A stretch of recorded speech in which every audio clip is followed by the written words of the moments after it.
Hello, and welcome back to another episode of SkyrimPlus. Today I'm featuring the Scrivener's Croft by Soul Mist. Let's check out the map. Here we are at the Scrivener's Croft. We're near Dragon Bridge, Solitude, Miko's Shack, and here we are again at our featured home, the Scrivener's Croft.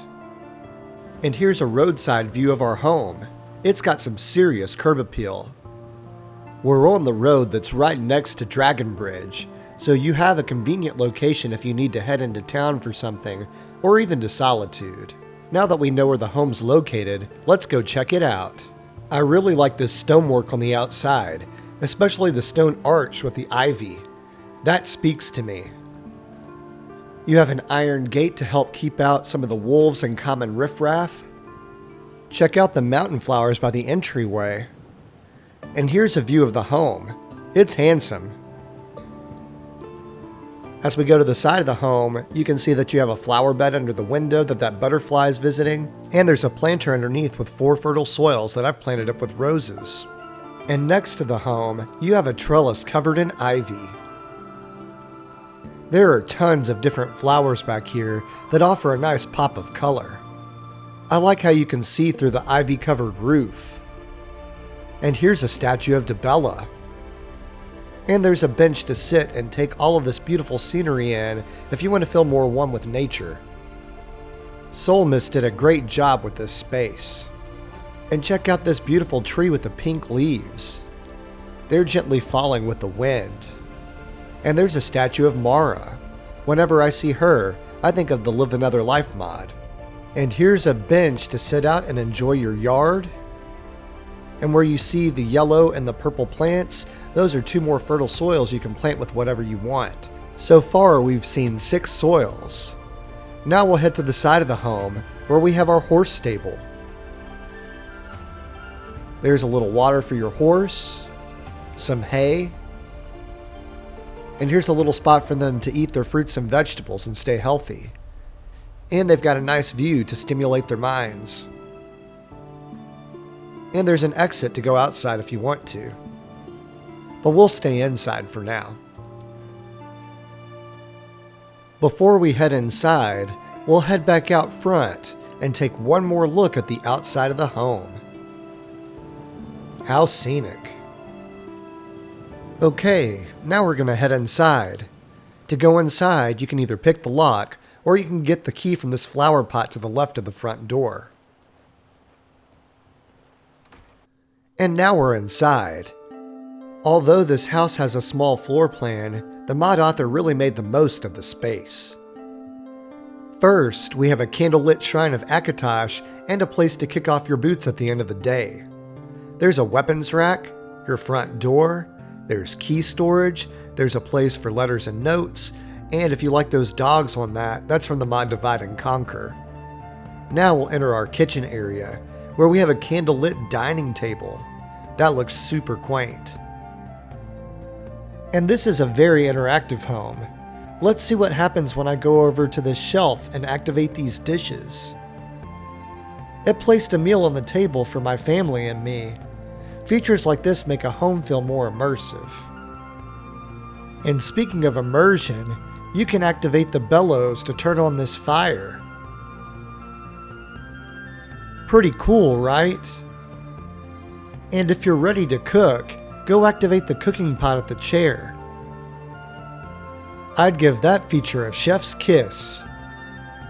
You also have some harvestable ingredients on that rack, and on the back wall you have named storage for food and drinks. Looks like there's a mead barrel in the corner, some tankards hanging above, and even a fancy turkey dinner. I might be helping myself to some after the tour. I heard it's finger looking good. Now we'll go check out the area underneath the stairs. First, we have a candle on a table, and above that, we find 8 amulets to the divines. Sorry, Talos, maybe next time. Above the back door is a shrine of Arcane. Then we have a wardrobe, a weapons rack, a chest to store your armor, and a few more spots for drinks. Now let's head down this hatch door to check out the basement.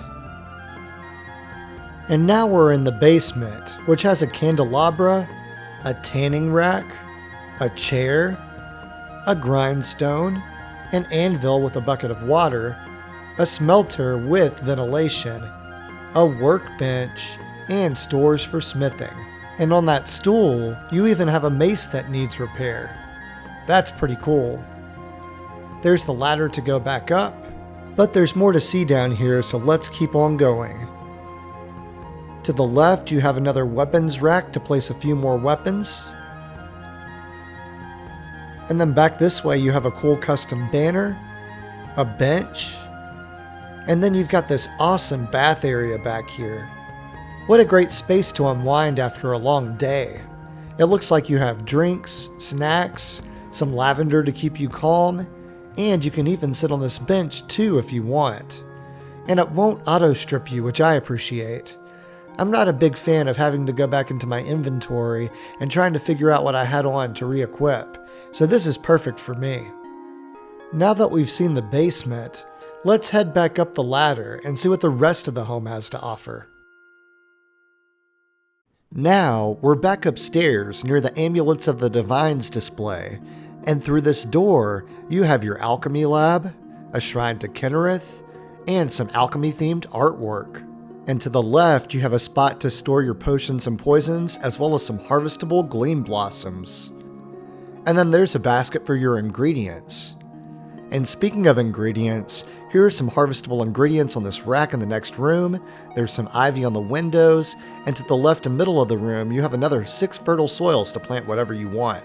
So that's a total of 12 for the home. And then on this side of the room, you have some harvestable mushrooms and nightshade. This home seems very alchemist friendly, and probably a favorite to anyone that likes landscaping with bright pops of color.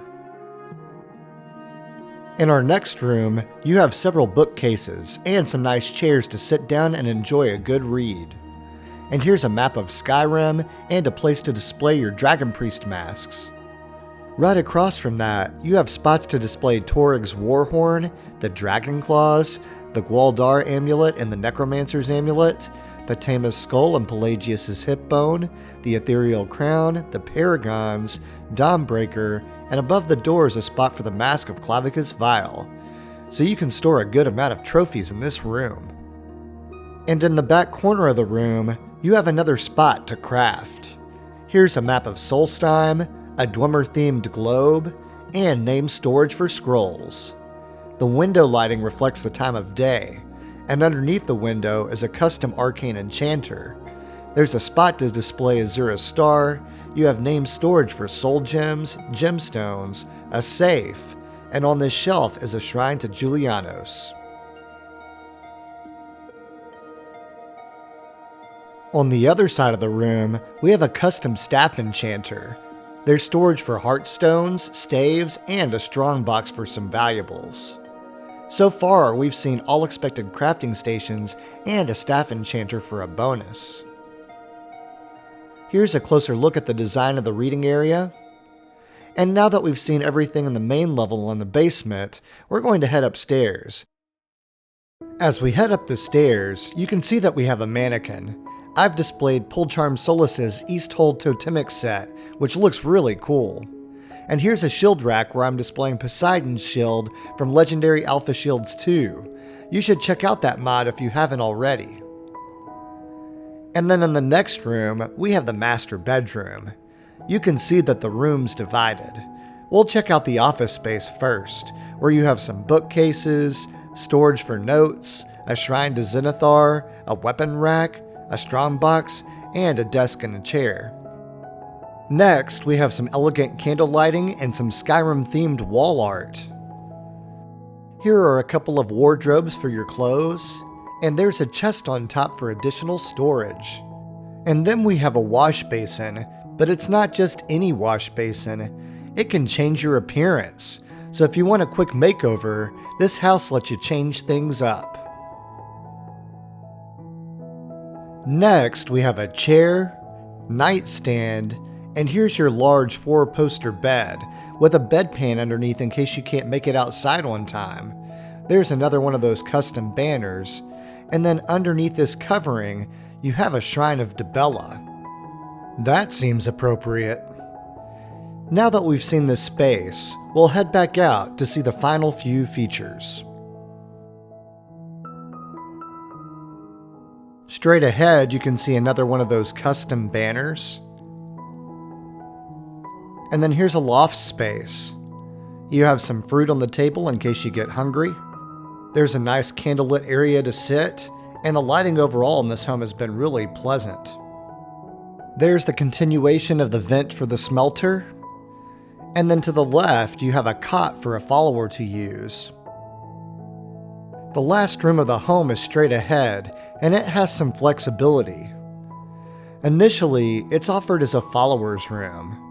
There are 2 beds for followers, a shrine of Mara, and some containers to store their gear.